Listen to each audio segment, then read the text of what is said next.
saharım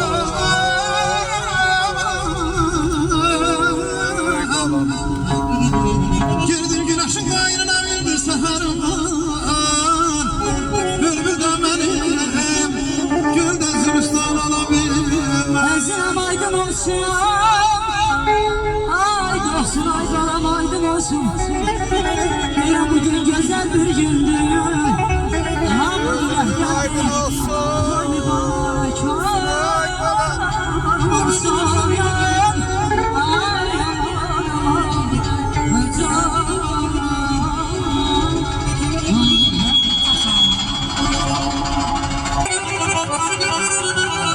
Gelin beyimize yaraşıran peyinden dolar